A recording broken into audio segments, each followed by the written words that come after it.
आकाश अन्तरिक्षमा ग्रह उपग्रहको उत्पत्तिसँगै पृथ्वीको पनि उत्पत्ति भयो। पृथ्वीको उत्पत्ति सृष्टिमा बिउ बिजन शुक्रकीट गर्भधारण भ्रूणबाट जीव प्राणी मानवरूपी किराँती नाम जात जाति थर वर्ण लिङ्ग धर्म किराँती भूभाग माटो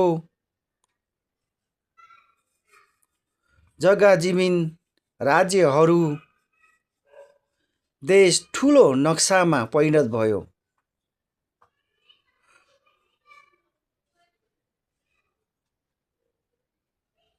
आज त्यस इतिहासलाई